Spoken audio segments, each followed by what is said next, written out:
Hey everyone, I noticed a lot of you who are watching and enjoying the content aren't subscribed yet. If you love spine-chilling stories, creepy encounters, and unexplained mysteries, make sure to hit that subscribe button and turn on the notification bell so you never miss out on the next terrifying upload.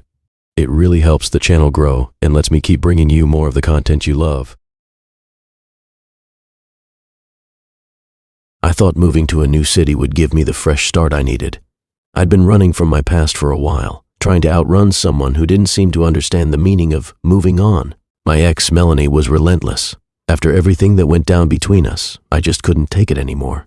It wasn't like we'd ended on bad terms at first, but the more I distanced myself, the more she obsessed over keeping us in each other's lives. So I packed up, moved to a new city, and hoped things would calm down. I got a decent job, found a small apartment in a quiet part of town, and started getting used to the pace of things. For months, everything was peaceful. I wasn't looking for a new relationship, just trying to find some peace. The last thing I wanted was to be haunted by her again. Then came my housewarming party. I invited a few coworkers, some new friends I'd met, and just a handful of people to help me settle in. I didn't want anything too big or fancy, just a way to celebrate my new space and have a few drinks with the people I was starting to feel comfortable around. I was excited, nervous even. It had been a long time since I had people over, and I wasn't sure how things were going to play out. The party started off just like any other, the usual awkward small talk, people introducing themselves, finding some common ground. It wasn't until later in the evening, after a few drinks, that the weirdness started. Someone knocked at the door. I wasn't expecting anyone else. I figured it was just a delivery or someone showing up early. I opened the door, and there she was, Melanie. I froze for a moment. I couldn't even comprehend what I was seeing. She was standing there in the doorway, smiling like it was the most normal thing in the world. She looked different. Her hair was shorter, and she was dressed in this weirdly casual yet sophisticated way, like she had planned her entrance. She didn't look like someone who was showing up uninvited to their ex's party. She didn't seem surprised to see me. In fact, she looked completely calm, almost too calm. I didn't know if I should yell, run, or just slam the door in her face. I was stuck. My mind was racing. How the hell did she find me? How did she even know I was living here? Before I could say anything, she casually walked in, as if she belonged there. She greeted a few people, acting like she was just another guest at the party. I stood there, completely dumbfounded, trying to process what was happening. It didn't make sense. I hadn't told anyone where I was living, not even my closest friends. So how the hell did she get here? She walked straight up to one of my friends, someone I'd only known for a few weeks, and introduced herself like she had every right to be there. She acted like everything was perfectly normal, like she hadn't just stalked me halfway across the country. She was laughing, talking, and even joking around with people. It was like she had rehearsed this moment in her head. Then, it got worse. She started introducing herself as my fiancé. I couldn't believe my ears. Fiancé? What the hell was she talking about? How did she even think that would fly? But people weren't questioning her. They were smiling, nodding, and accepting it like it was some kind of truth. I tried to interrupt, to say something, but it felt like the whole room had just accepted her. It was like they didn't even see the red flags. I was panicking inside. I thought maybe if I ignored it, maybe it would just go away. But it didn't. She was everywhere. She was talking to my coworkers, to my new friends, acting like we had this whole life together. She was acting like we were some couple who had been together for years, not two people who'd broken up in a toxic mess. The whole time, I was standing there, helpless, unable to say or do anything, because I was too shocked to even process the situation. I tried to keep my distance, hoping someone would figure out what was going on. But every time I moved away, she was right there, following me like a shadow. She was playing this role perfectly, answering questions about our so-called relationship, even talking about wedding plans, like we had some grand future ahead of us. She was making up details about things I knew for a fact had never happened between us. It got worse when she started dropping fake inside jokes, things only I would know. Stuff she could never have known unless she'd been watching me. I realized then that she had been keeping tabs on me all along. She had been stalking me, trying to keep this delusion alive, and now she was playing it out in front of everyone. It was like she'd never let go. She'd kept this image of us in her mind and was now forcing it onto everyone else, even if they had no idea who we really were. I didn't know if I should confront her in front of everyone or pull her aside and try to talk some sense into her. But I couldn't. I was too freaked out. The worst part? No one questioned it. Everyone at the party seemed so accepting of the idea that she was my fiancé. They didn't see the lies. They didn't see the manipulation. They didn't see the danger in it. All they saw was this woman with a smile on her face telling them everything they wanted to hear. Finally, I had enough. I told a couple of my closest friends what was really going on, trying to make them see the truth. They were shocked, but they believed me. I had to get her out of there. I wasn't going to let her turn my life upside down again. I confronted her, told her to leave, that none of this was real, but she didn't leave. She just stood there, looking at me like she was confused, like she couldn't understand why I was acting the way I was. It was like she honestly thought this was the reality. Eventually she left, but not without leaving a trail of confusion behind her. People were still talking about it, still trying to figure out what had really happened.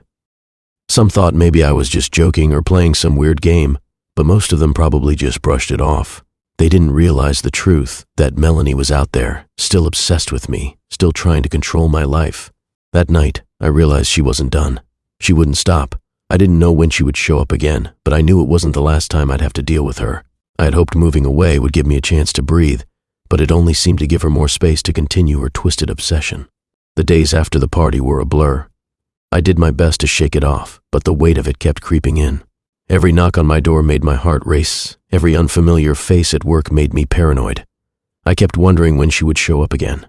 It felt like she was always one step ahead, no matter how hard I tried to distance myself from her. Then, about a week later, I got a message. It was from a number I didn't recognize. At first, I thought it was spam, but the message was clear enough to make my stomach drop. It was a simple sentence: "I'm not done yet." That was it.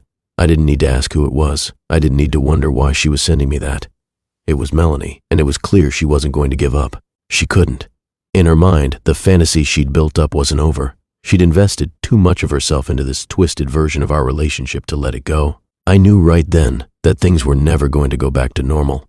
No matter how far I ran, no matter how much I changed, she would always find a way to insert herself into my life. That's when I realized I had to take more drastic action. I couldn't just sit around hoping she'd get tired of this. She wasn't going to just go away, and if I didn't take control now, she'd keep showing up at my door, at my job, everywhere. I moved again. I didn't even bother telling anyone this time. I didn't care if it made me look paranoid or unstable. I had to get out. It wasn't even about finding peace anymore. It was about survival. As for Melanie, I never heard from her again, at least not directly. But in the back of my mind, I know she's still out there, still watching, still holding on to the version of us that never existed. I've learned to be cautious, to change everything when I need to keep my distance from anyone who might be too close to my life. It's not how I wanted to live, but it's how I have to live now. And that's the truth. Sometimes the past doesn't stay buried. It finds a way to creep back in when you least expect it. The worst part is knowing that no matter how many times I start over, Melanie might still be out there, pretending like we never ended. But at least now, I know how to keep running. I don't even know where to start with this one because looking back, I still can't wrap my head around it. I thought it was over. I thought when I broke up with him, that would be the end of it. But of course, I had no idea what kind of weird twisted game my ex had decided to play after we ended things. I guess I should have known though, he always had that creepy, obsessive side to him. Still, I didn't expect this. Everything seemed normal at first. We broke up, I moved on, no big deal. I was sad for a little bit, sure, but I thought it was just a regular breakup. I started hanging out with friends more, trying to forget about the mess. But about a month after the breakup, something strange started happening. I noticed this random profile popping up on my social media feeds. It wasn't someone I knew, but they seemed to know a lot about me. The profile wasn't anything too weird at first, just a generic name, a blurry profile picture, nothing that screamed creepy stalker. They started liking my posts, commenting here and there. At first, I just thought it was someone trying to be friendly or some weird coincidence. But then they started sending me DMs, and these messages, they weren't anything out of the ordinary, just polite small talk. But something about them felt off. They referenced things that only people close to me would know, stuff from my life, stuff I hadn't shared with anyone else. It started getting personal, though. The more I looked at this profile, the more I realized it was referencing moments from my past relationship. They'd mentioned little details, things I'd said during our fights, or the way I'd laugh at a certain joke. It was like they had been in my head, or worse, like they had been watching me closely. My gut told me something wasn't right. I asked around to see if anyone knew who this person was, but no one did. They were just there, floating around in my social circle like a ghost. And that's when I started connecting the dots. The little details that seemed innocent at first began to piece together into something much more disturbing. Whoever this person was, they weren't just some random stranger. They knew me way too well. I decided to dig deeper into the profile, going over everything again. That's when I started noticing something that made my stomach churn. The profile picture? It was clearly photoshopped. The face was blurry, too perfect, almost like it was trying too hard to look like someone who belonged in a magazine. But it wasn't the picture itself that freaked me out. It was the fact that it looked like an edited version of my ex. It didn't take long for me to put it all together. My ex had created a fake online persona, a new identity designed to lure me in. He had literally fabricated an entire life for someone who didn't exist. I could see it now, the carefully curated posts, the over-the-top personality, the random quotes that were so him, and they were all aimed at getting me to talk to him without knowing it was him. He wanted to trick me, to pull me back in under the guise of someone new. I was horrified. Not only had he been watching me, he had been stalking me from behind a screen, keeping track of my every move, my every post. It was like he'd created this weird alternate version of himself to infiltrate my life again. At first, I thought I was just being paranoid. I mean, it's not like I could prove it, right? But as I went through the messages more, I started recognizing things that only he would know. There were little references to our inside jokes, things only we'd laugh about.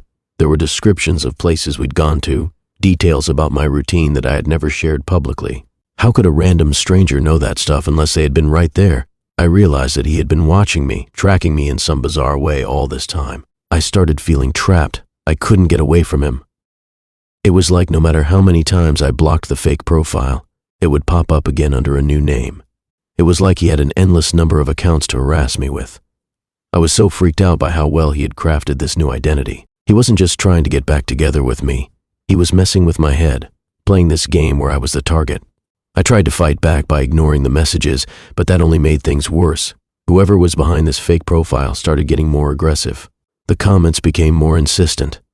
They started asking deeper, more personal questions, trying to get me to open up and trust them.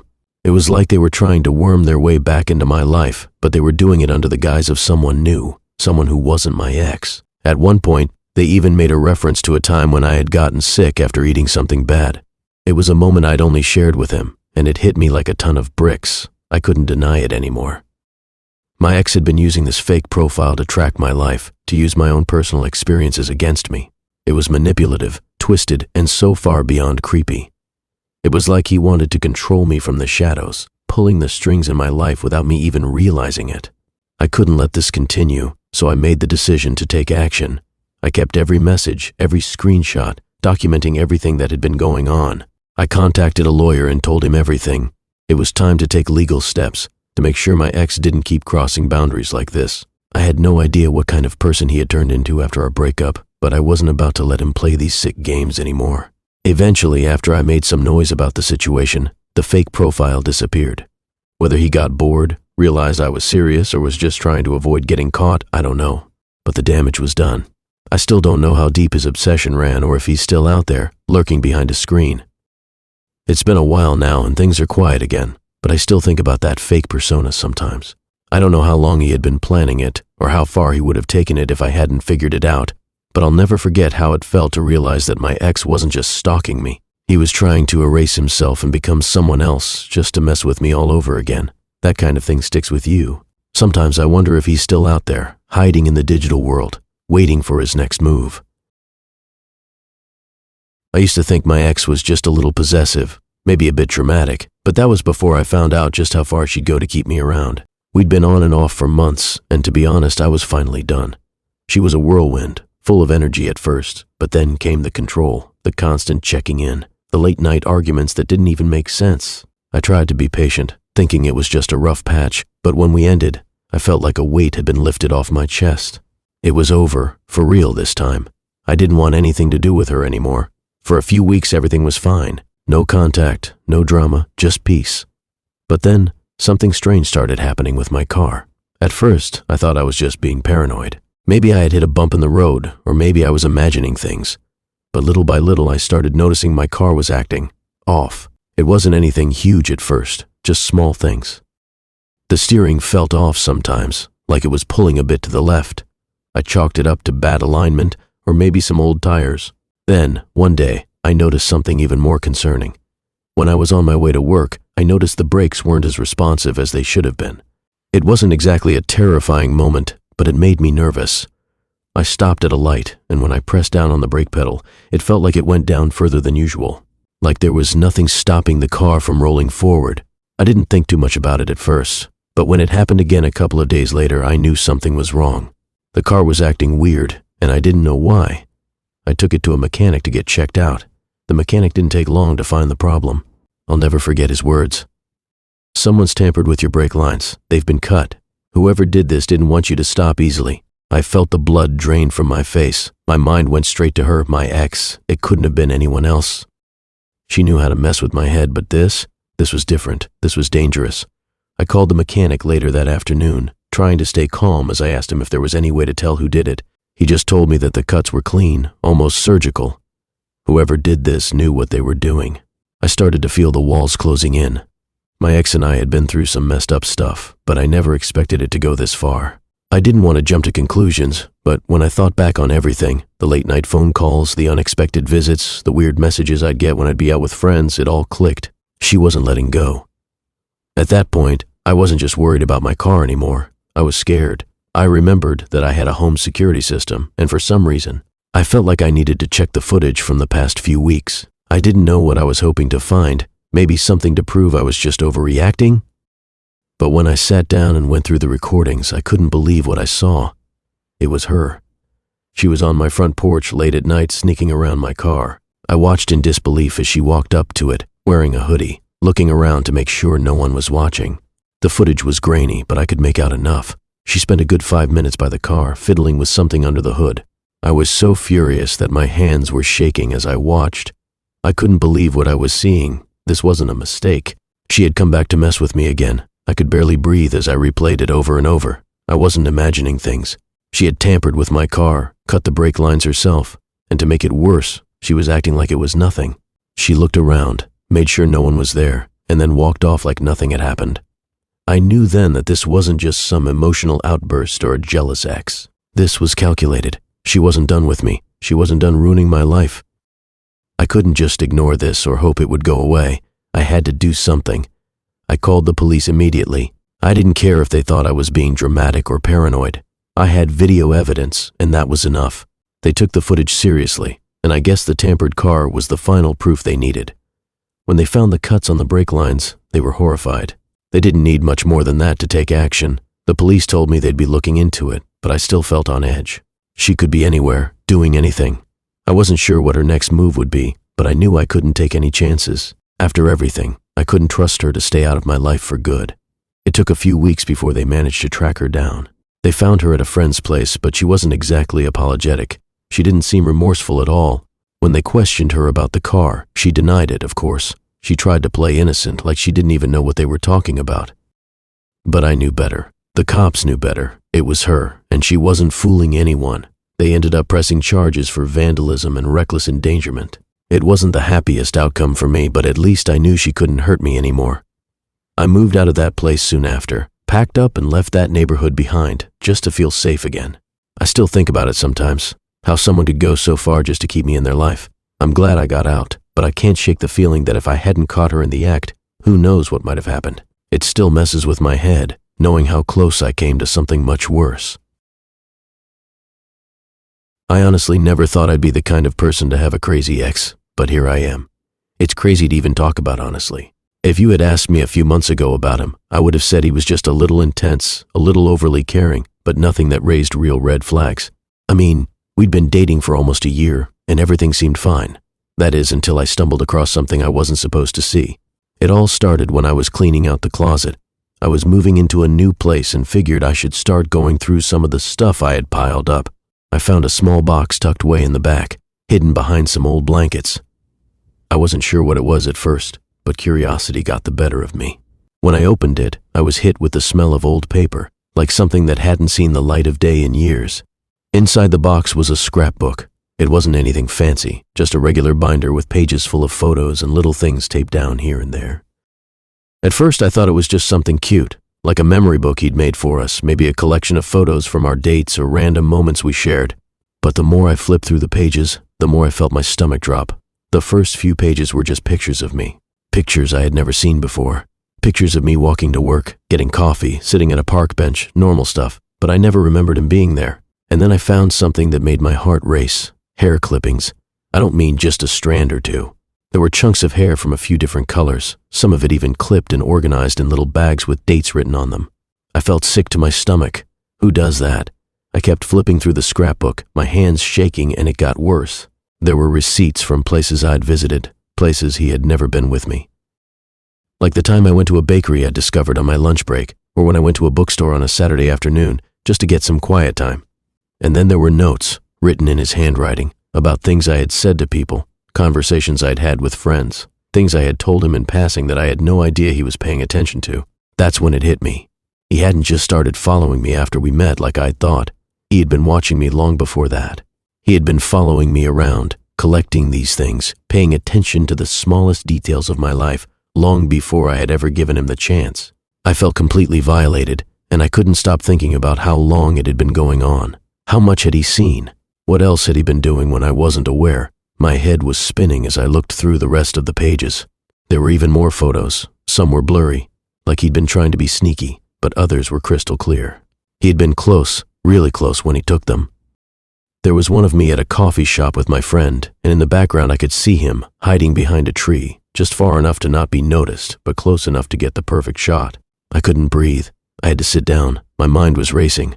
I'd seen him get a little clingy before, but I thought it was just his way of showing affection. He always had a way of knowing things about me, always seemed to be around when I was doing something I loved, but I never connected the dots. It felt like a sick joke, like something straight out of a thriller movie. I had been living in my own personal horror story, and I didn't even realize it. I knew I couldn't just ignore this. I couldn't pretend it was some harmless obsession. This wasn't love. This was unhealthy, and I couldn't let it continue. I texted him, tried to keep things calm at first, asking him to meet up.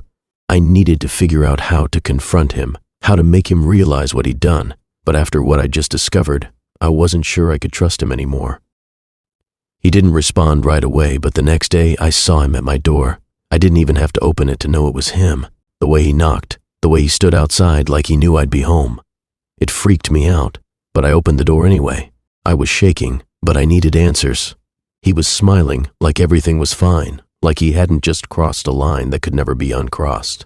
When I brought up the scrapbook, he didn't get defensive at first. He just looked at me, confused, like I was the one who had misunderstood. It was only when I started asking him about the receipts, about the hair, about the pictures, that his expression changed.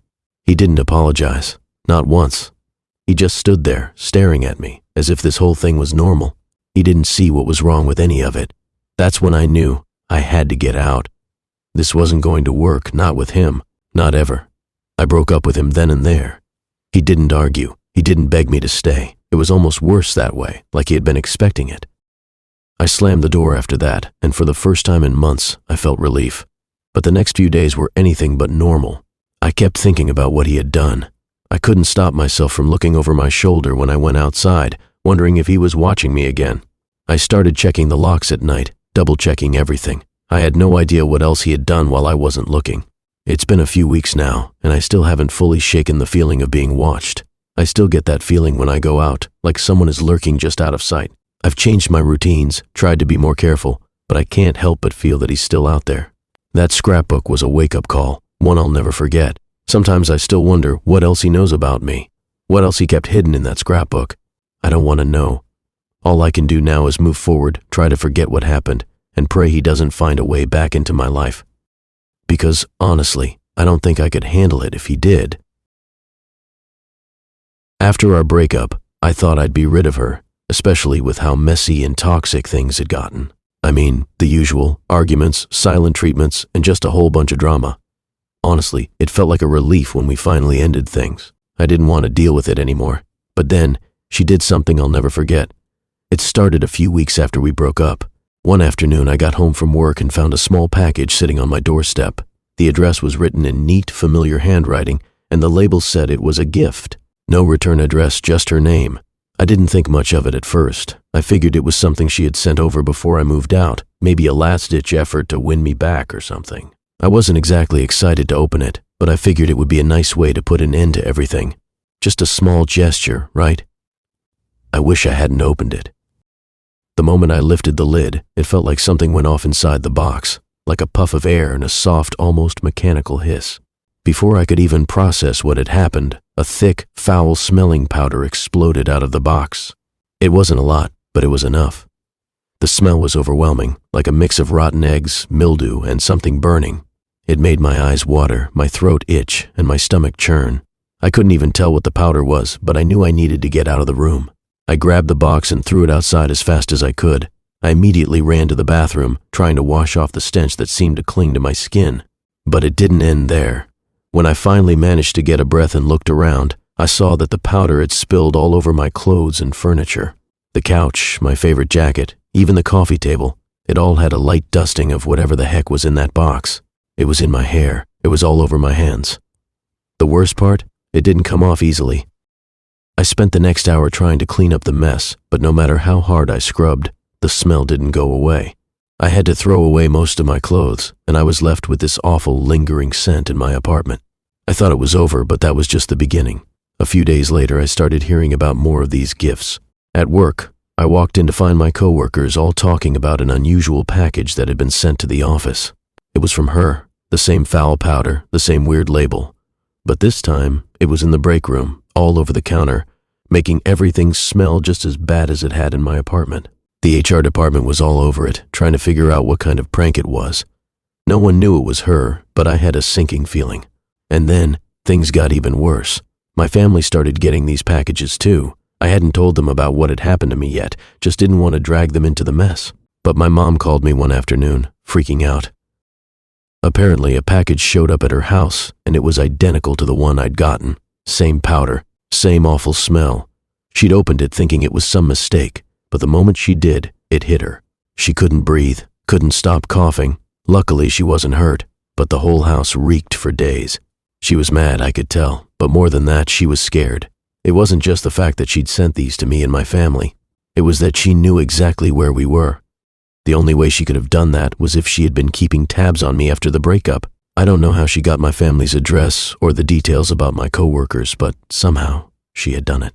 It made me feel paranoid, like I was being watched all the time. I tried to reach out to her once just to ask her what the hell she was thinking, but she wouldn't respond to any of my calls or messages. All I had was that horrifying feeling that she was out there, still trying to mess with my life. It wasn't enough that we broke up. She wanted to keep ruining things. The worst part of all this was that I was left dealing with the aftermath. I had to explain to my coworkers why I wasn't going to be at work for a while. I had to take a leave of absence because of the smell lingering in my office. I had to explain to my mom and dad that no, I wasn't sending them weird prank gifts. They were worried. They didn't know what she was capable of, but I did, and I couldn't even protect them from it. I started doing everything I could to cover my tracks. I changed my passwords, closed up any gaps in my privacy, and told everyone who mattered to me to keep their eyes open. But I still couldn't shake the feeling that she was always one step ahead. Weeks passed, and I didn't hear anything from her directly. But the stress had already taken its toll. I was constantly on edge, thinking that any minute she could show up with another package, or worse, something more dangerous. I felt trapped in my own life, like my past was coming back to haunt me in the worst way. Eventually, the smell faded, and the mess was cleaned up. My coworkers got over the whole thing, my family moved on, and I tried to pick up the pieces of my life. But there's something about knowing that someone out there has so much power over you, even after you've ended things. She was still out there, and she was still willing to do anything to get a reaction out of me. The scariest part? I still don't know how far she went with all of this. I don't know if there's more I haven't found yet, or if there are other gifts waiting for me in the future. It's something that's always in the back of my mind, creeping up every time I get a random package or see something unusual in my mail. To this day, I haven't heard from her again, but I'm constantly looking over my shoulder. I can't shake the feeling that she's still out there, waiting for the next chance to mess with me. And, honestly, I don't know what she'll do next. So, I broke up with my ex a couple of months ago. It wasn't anything dramatic or terrible, just the usual stuff that happens when you realize you're not really meant to be with someone anymore. Things had been off for a while, and I finally got the courage to call it quits. We didn't leave things on the best of terms, but we weren't throwing stuff at each other or anything. It was just one of those breakups that felt like the right thing to do. Clean, simple, or so I thought. At first everything was fine. I moved on, spent more time with friends, focused on work. Life was good. I even started doing a lot of things that I hadn't had the chance to do when I was with him. For instance, I took my dog Charlie to the park a lot more. Charlie is a small, energetic little thing, a terrier mix that can't get enough of the outdoors. He'd always been my sidekick, and I felt like I needed him more than ever after the breakup. He was always there to listen, even if he didn't understand much of what I said. But then, things started feeling weird. At first, I thought I was just being paranoid. It's not unusual to have those post-breakup jitters, right? I'd run into people I knew, and they'd mention things about my life that they couldn't possibly know. Like one time I was at the coffee shop, and a friend mentioned that she'd seen me at the gym earlier that day. I hadn't talked to her in weeks. I didn't even tell her I was going to the gym. And then there were other moments. Little things like someone mentioning that I'd been at this new bakery on the corner, or that I had been running errands in a neighborhood I hadn't really visited before. I was starting to feel like I couldn't go anywhere without someone knowing about it. I had even started feeling a little followed, but that seemed insane, right? Why would anyone still be paying attention to me, especially after the breakup? But then one night, I was out walking Charlie, and something hit me.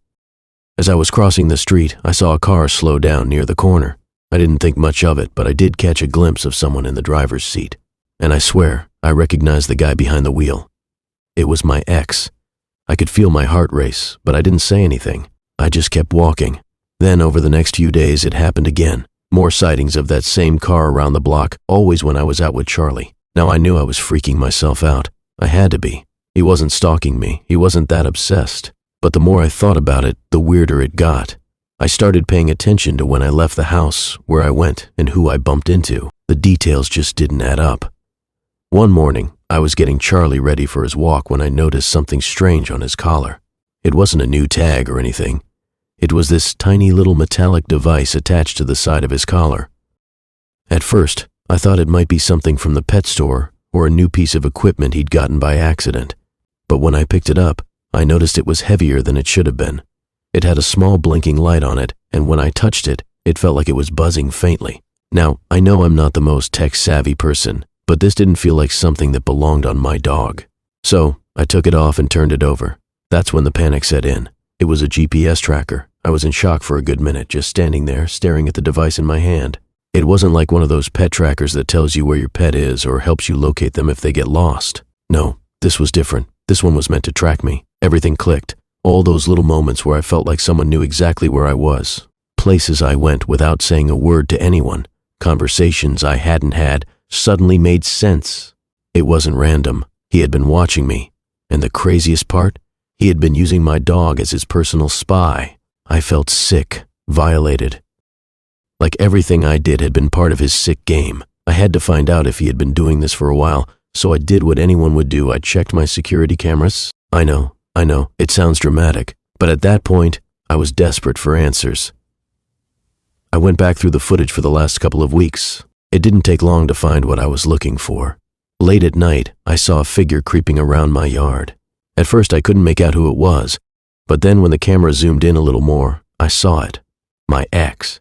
He was sneaking up to the back of my house, and there, on the footage, I watched him pull out a small device, the same kind of tracker I had found on Charlie's collar. My heart sank. He'd been coming by my house late at night, attaching the tracker when I wasn't around, and he'd been using it to follow my every move, using Charlie to get close to me without me even knowing. I didn't know what to do at first. Part of me wanted to call the police. Another part of me just wanted to throw up. It wasn't like he had done anything that could immediately get him into legal trouble, but what he had done was still a huge invasion of privacy. It was beyond creepy. I didn't know if he'd done it out of some sick desire to stay connected to me, or if it was just some twisted way of keeping tabs on my life. Either way, I couldn't let it go on. I took the tracker and destroyed it, and then I made sure Charlie's collar was clear of anything suspicious.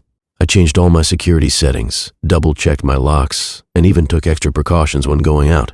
But the whole thing left me feeling like I couldn't trust anyone anymore. It was as though every move I made was under some kind of surveillance. I ended up changing my phone number and blocking my ex on all social media.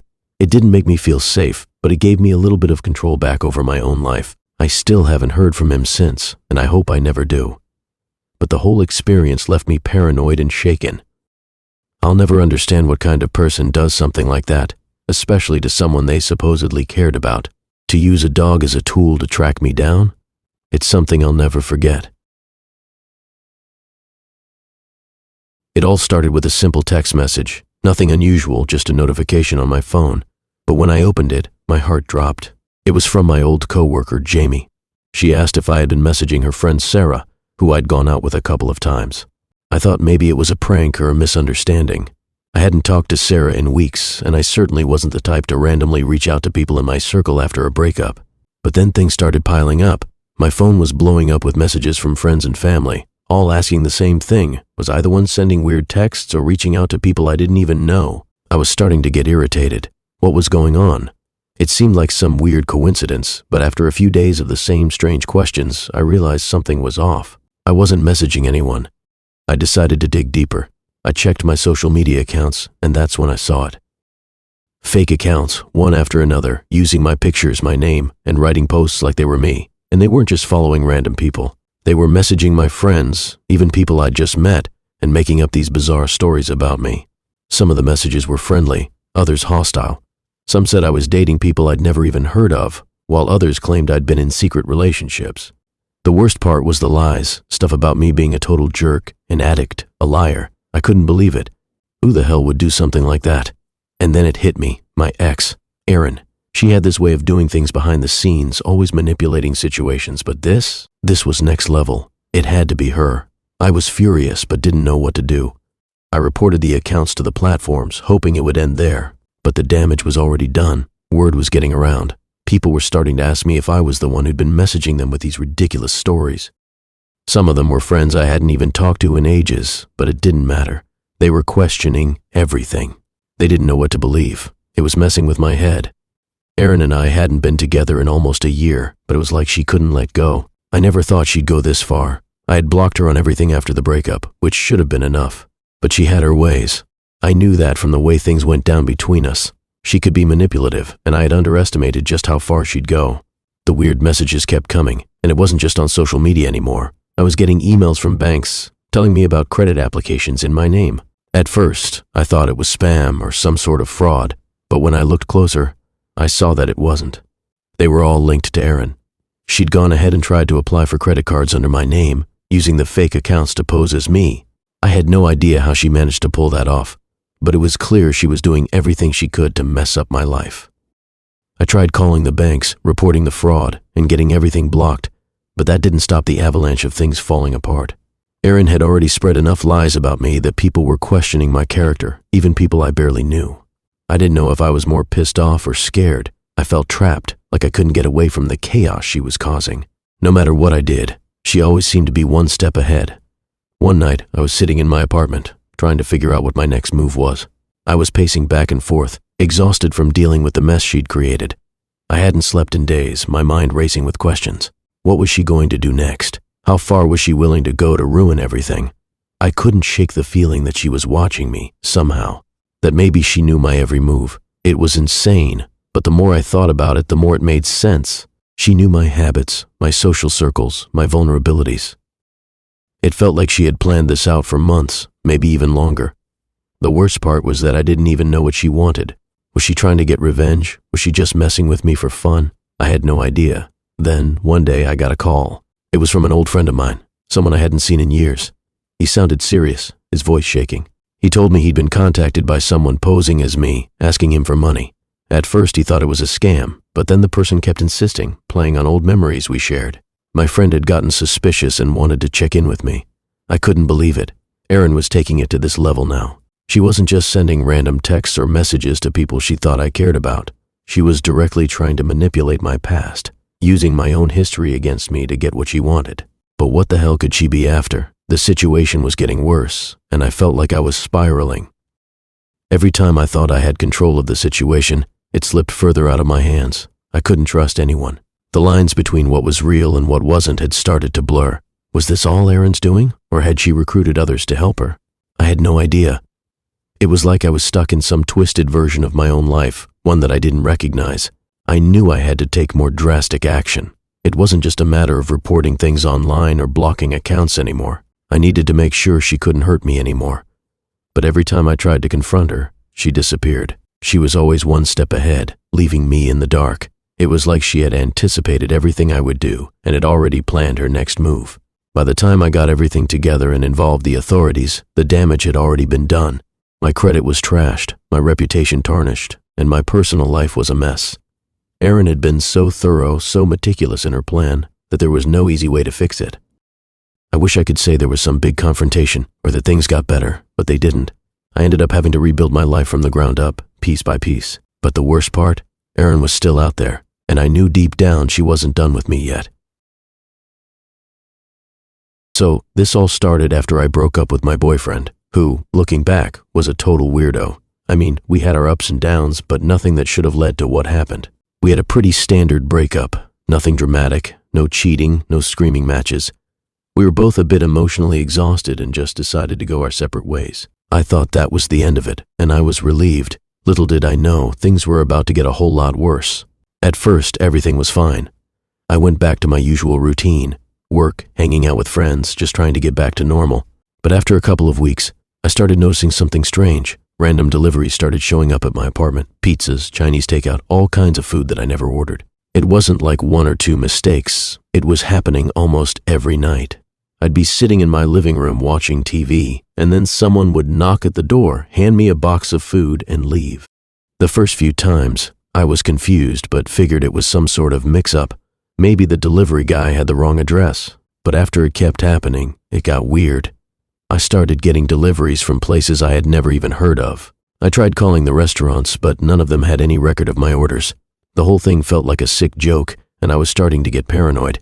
Then, one afternoon, I had a knock at the door from a guy holding a clipboard. He said he was doing a survey and asked if I had a few minutes to answer some questions. Now, I'm not someone who gets bothered by surveys, but something about this guy felt off. He was way too friendly, too eager, like he was trying way too hard to get me to talk. I didn't really feel like answering any random questions, so I just politely told him I wasn't interested and closed the door. It didn't stop there, though. Over the next few days, more people showed up. Salesmen, delivery drivers, even a guy who claimed he was trying to sell me a new vacuum cleaner. I started to feel like I was being pranked. But who the hell would be doing this? I had no enemies, no one who would want to mess with me like this. The turning point came when I started getting calls on my phone, calls from people I didn't know, asking about appointments I never made or things I never requested. One guy called me asking about a cleaning service I supposedly booked. Another time, someone asked me why I hadn't shown up for a hair appointment. This was getting way too weird. I began wondering if maybe someone had somehow gotten hold of my personal information, maybe through my work or something. It didn't make sense, though. No one I knew would do this. But it wasn't until I started checking my security cameras that everything clicked into place. I had a small security system set up in my apartment, mostly for peace of mind. I went back through the footage from the last few weeks. At first, I didn't see anything out of the ordinary. Then, I noticed something that made my blood run cold. In one of the videos, I saw a guy walking up to my door with a pizza box. He was acting all casual, like it was just another delivery. But when I looked closer, I saw his face. It was one of the guys I had dated briefly before my ex. I froze. My heart was racing. My first thought was, how the hell is this guy involved? I watched more footage, trying to figure out what was going on. I saw the same delivery guy appear multiple times, bringing pizzas and other random items. But it wasn't just him.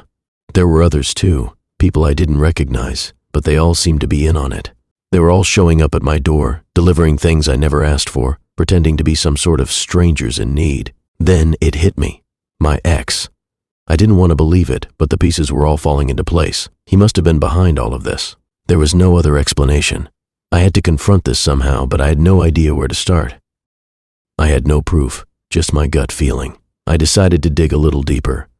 I reached out to a couple of friends who had been around during the breakup, hoping they might have noticed something weird or have any insight into what was going on. One of them casually mentioned that she had gotten a weird text from my ex a few weeks ago, asking if she had ever had any issues with me or knew anything about my recent behavior. It was a pretty cryptic message, and she didn't think much of it at the time.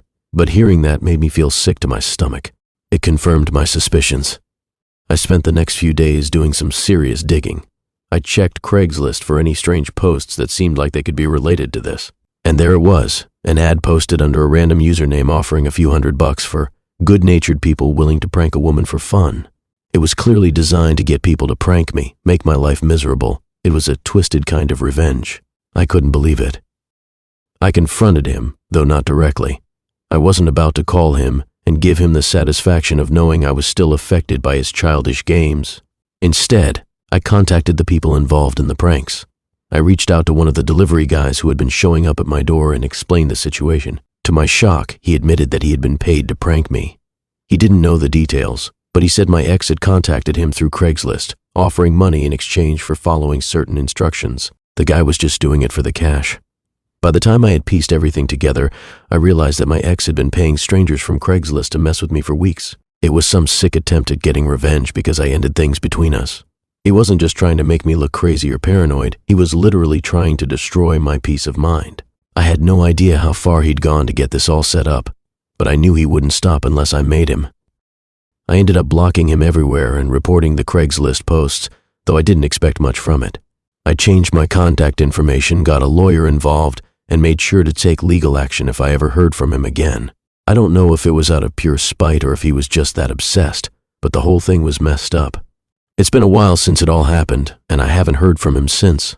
I still don't know exactly why he did it, but it left me with a strange feeling of relief that I got out when I did. It's crazy how someone who seemed like a perfectly normal person can turn into a psycho out of nowhere. All I wanted was to move on, but he had to make it so much harder than it needed to be.